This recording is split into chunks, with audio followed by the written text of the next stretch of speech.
Welcome back yet again. This is Hamlet at Bardfest 2019, the podcast, and I'm your host, Doug Powers. We are back after our week off with our seventh episode, and we're devoting this episode to trends in interpreting Hamlet over its long history. And in fact, we're calling this episode A Whole History.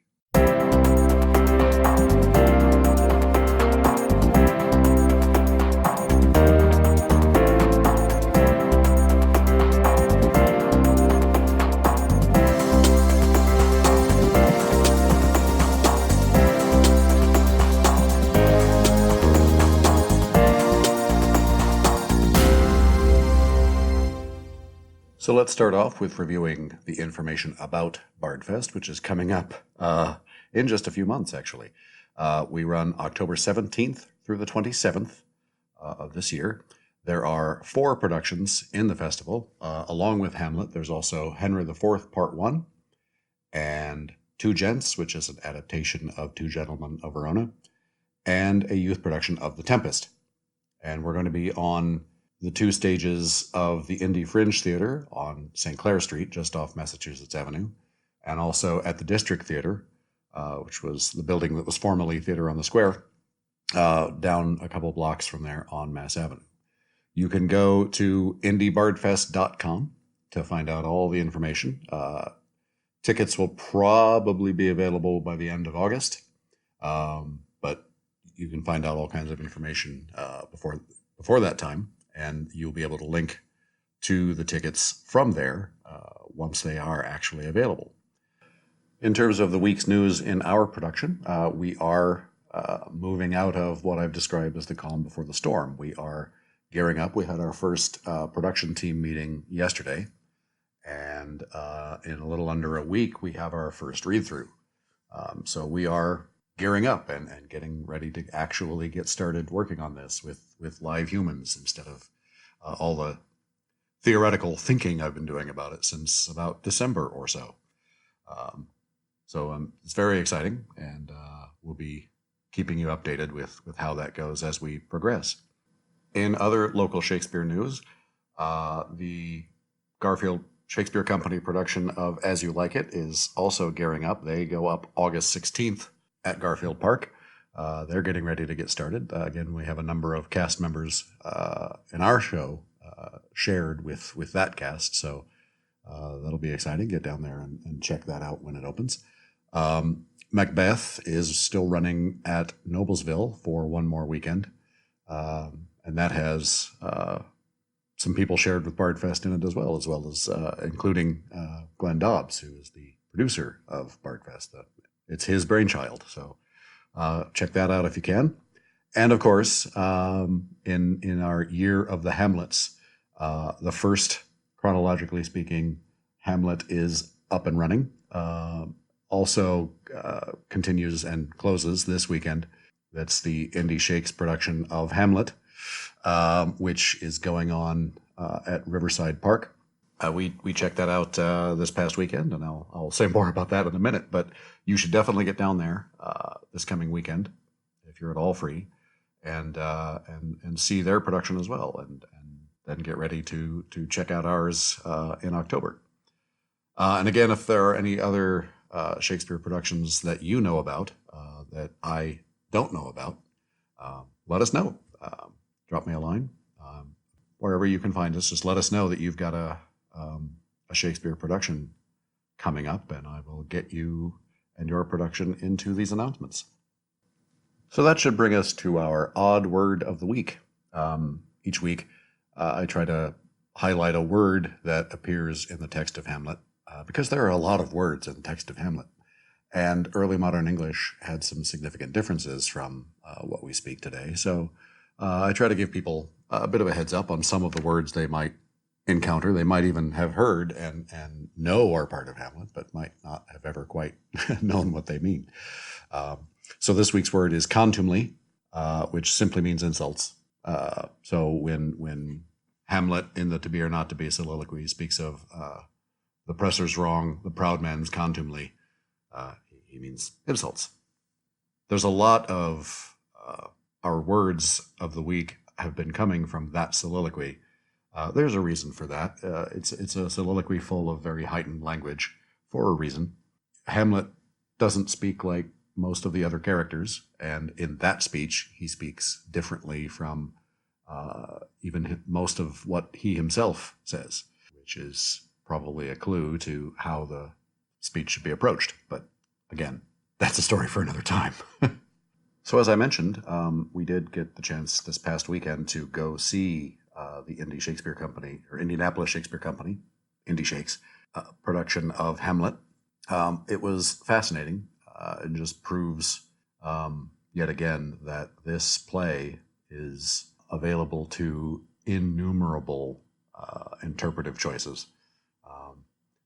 It was fascinating to watch the play and see, even though they have it cut to a considerably shorter runtime than we do, and so obviously they've cut more than we have. But it was interesting to note how often some of the cuts that they made that I thought were unusual in my own adaptation, they made them too. Just one of the things that I would only notice because I have just adapted the script too. But that's the beauty of this play and the beauty of this city's opportunity to see two completely different productions of this play within the same year, because it's fascinating to see how the two productions come about and how they differ and how they're the same. Theirs is certainly it's a spirited, energetic production. They pack a lot into that roughly 2-hour runtime. They keep it moving along at quite a clip, which is impressive. There are some really lovely performances in there, and I hope all of my cast goes to see it, and I hope all of my cast brings completely their own view to these characters, and there's room within all of these characters to do exactly that. The more Hamlets I see, the more I realize that this play is open to so many different ways of looking at it. And there are very few that I can say that I don't find something in that's new and that I like, even if the actors and the director make different choices than I am making or that I would make. It's still interesting to see other people's choices and how they work, even if it's something I wouldn't have thought of. I seem to like to bash I think it was 1969, Nicole Williamson Hamlet. Love Nicole Williamson as Merlin and Excalibur. Not a fan of his Hamlet. I know a lot of people are, and again, that's how it works with artistic opinions. But I don't care much for his Hamlet, but most of the rest, and even in his, I can find some things that I find interesting or cool. You know, like, oh, that was a cool choice. I may not like much of the rest of it, but he did things that I thought were good and interesting. So this production that I most recently saw is again very different from what I see and what I think many of our actors are going to see on the page, and yet Hamlet has room for that. It's a lovely production, and I strongly encourage anybody who hasn't seen it yet to get out there this coming weekend and see it, because it is definitely worthwhile. And then take what you see there and enjoy when you get to October coming to see ours and seeing what is similar and what is very different and how Hamlet has room for all of that. But definitely get down there and check theirs out, because there's some very talented and very lovely people involved in it, and they do really impressive work and create something on a quite minimal set, and yet they make it work in a really interesting way. So yeah, definitely get down there and check them out.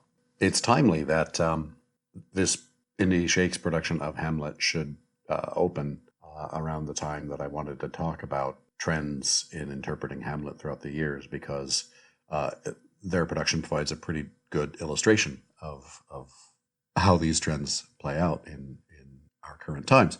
So when you take, even if you assume the second quarto text of Hamlet which is still 70 lines shorter than when you combine Q2 and First Folio.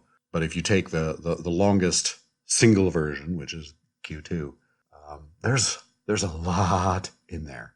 And even from its early history, most productions have not tackled the entire thing. In its early history, it was cut through the 17th and 18th century, let's say. It was often cut down quite a bit, in part for length, but I believe that it was also that the taste of the time was more for straightforward revenge tragedies. And if you hack the text of Hamlet to ribbons, you can get a straightforward revenge tragedy out of it.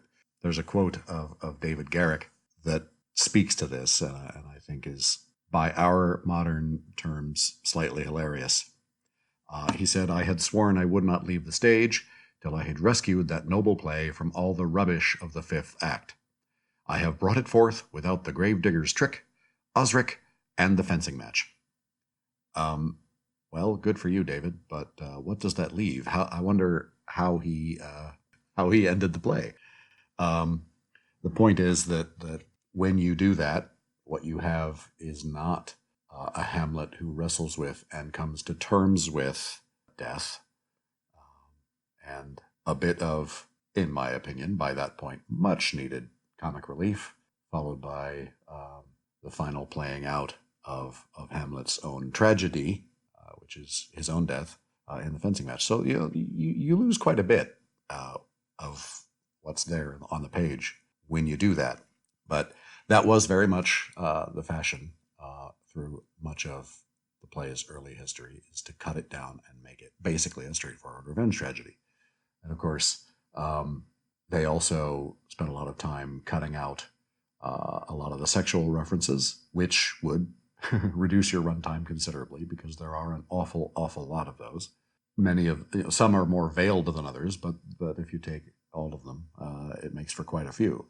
And sensibilities of really even into the 19th century, possibly even into the early 20th, would have removed a lot of those. So you have seeing it as a straightforward revenge tragedy, which was quite the fashion early on. And you get later on into, say, the 19th century and such, you have this woeful, melancholy, tragic figure appearing of Hamlet. I think that's where our even modern, common, I would say, misconception of Hamlet as inherently melancholy. The Romantics were very into that, right? They made sort of a Lord Byron figure, if you will, out of him. Romantic and melancholy and emotional, which, not that he's not emotional, he's actually very emotional, but emotional in that indulgent romanticism sort of sense. That was the Hamlet that they took as their fashion. Into the 20th century, you get seeing it largely as a political drama. I think two audiences between, say, the early 20th century and the latter part of the middle of the 20th century, the sort of political intrigue, conquest, and struggle that is there on the page would have resonated quite strongly with those audiences. And so you got a lot of productions that dealt with that. And then, of course, can't talk about trends in interpreting Hamlet without mentioning our dear friend, Sigmund Freud. Who boy, did that ever influence a lot of interpretation of Hamlet. Freud was actually quite interested in Hamlet and wrote about him a fair bit, specifically, and dealt with what he considered the Oedipal relationship between Hamlet and Gertrude. That certainly influenced a whole string of interpretations of Hamlet. Many of them built the entire character around that assumption. And so you get a lot of interpretations in which the closet scene in Act 3, Scene 4, play out in a very Oedipal fashion. Olivier, in his film, he ends up kissing Gertrude on the lips. The Zeffirelli film, starring Mel Gibson with Glenn Close as Gertrude, gets disturbingly, I won't even say it gets disturbingly sexual. It's really sort of disturbingly violent during that scene. So that was most definitely a fashion in how that play was approached for a number of years. It seems, from my observation, that in more recent years, the trend has been to play out Hamlet in a very narrow scope as almost exclusively a family drama, where we're not watching the fate of a nation unfold, we're watching the fate of a family unfold. And that family just happens to be the royal family of Denmark, but it's brought inward, it's brought down in scope to focus on old Hamlet and Claudius and Gertrude and Hamlet and their relationship and how that family unravels. That seems to be a lot of the recent films and productions seem to be going. And according to the director's notes and the programs from the Indie Shakes Hamlet, that's very much how they approach it. And I think looking at it on the stage, that's what materializes from their interpretation, is that they are focused very much on this family and on the disintegration of the family of old Hamlet, Gertrude, Claudius, and Hamlet. And once again, the great thing about this script is that it is all of these things. It is any of these things. And I think people who don't want to wrestle with a 4-hour runtime and don't want to wrestle with so much complexity, either for themselves as artists or for their audiences, frequently pick, what do they want to focus on? And it speaks as much about the artists and about the times in which the artists are working as it does about the play itself. Hamlet is a revenge tragedy. I also very much take Harold Bloom's point. He says that Hamlet is Shakespeare's revenge on the revenge tragedy. And I see what he's going for there, because it is one, but it also isn't one. It's more than that. It goes beyond that, and it really turns a lot of the tropes of the 16th and 17th century revenge tragedy on its ear. So it is that, but it isn't that. It is a play about someone wrestling with intellect and emotion, someone wrestling with grief and all of those things that the Romantics saw in him.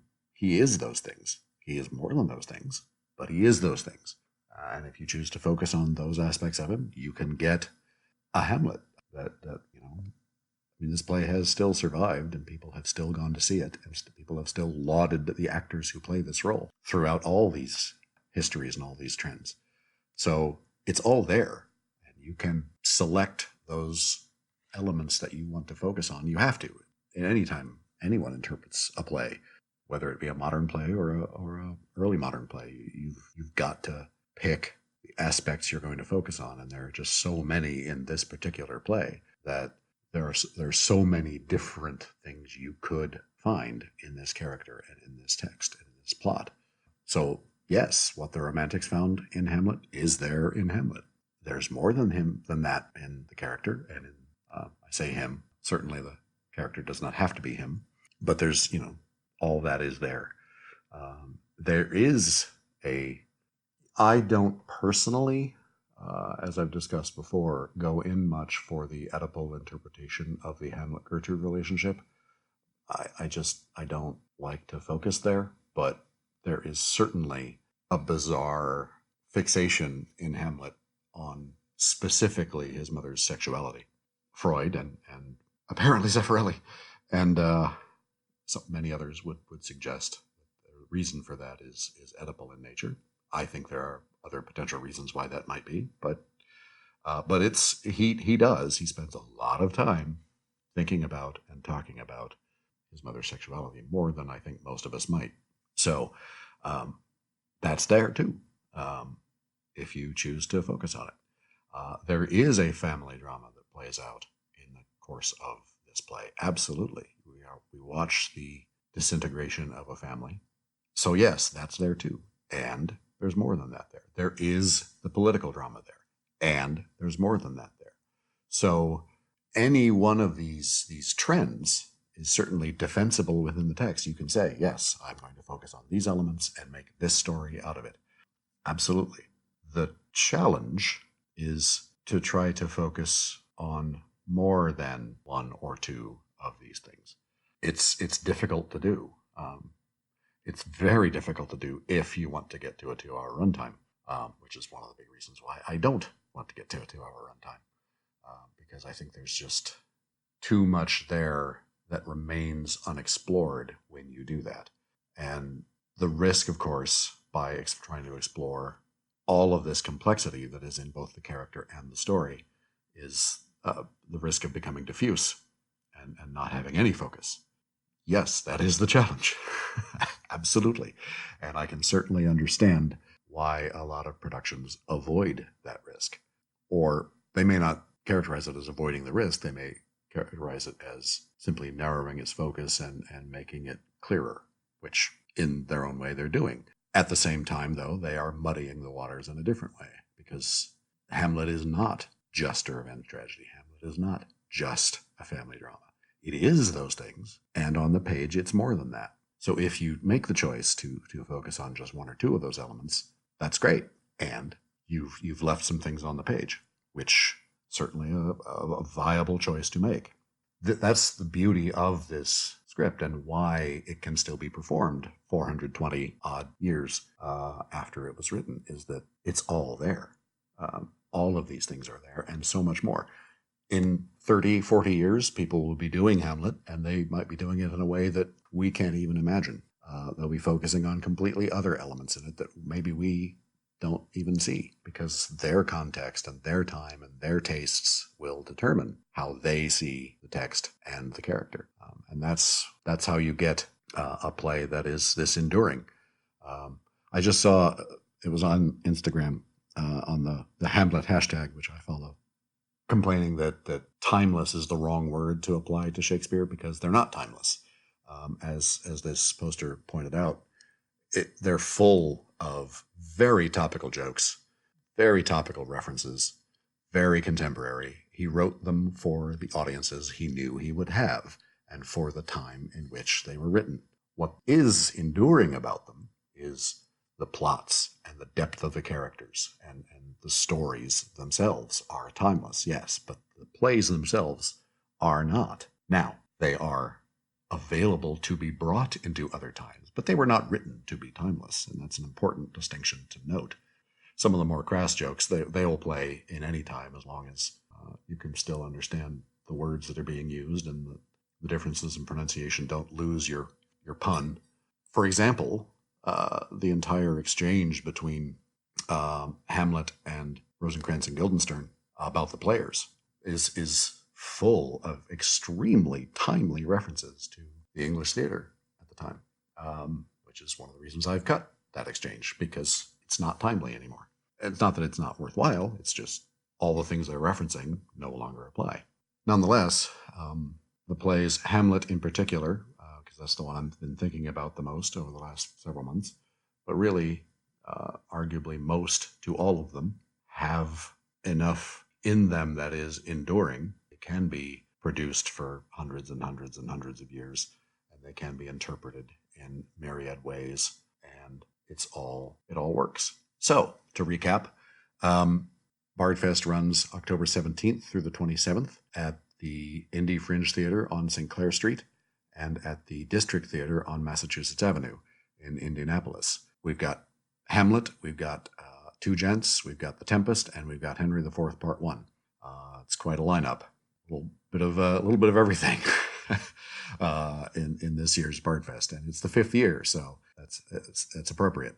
You can go to indiebardfest.com for details. You can find Bardfest on Facebook, Instagram, and Twitter. It's Indie Bardfest every place but Twitter, in which it's First Folio Indie, if I'm not mistaken. And our production of Hamlet is available on, brace yourselves. Let's see, we've got Facebook, we've got Instagram, we've got Twitter, we've got Tumblr, we've got YouTube. If you search for Hamlet at Bardfest 2019, you'll pretty much find us on any of those. Most of our handles are some variation on that. On YouTube, you can find this podcast and also lots of other videos of and about Hamlet and Shakespeare and how to act Shakespeare and all kinds of good stuff. This podcast you can find pretty much anywhere podcasts are found. If you have a way to get podcasts, you can find us there. So again, search for Hamlet at Bardfest 2019. So once again, thanks for joining us, and we will see you again soon.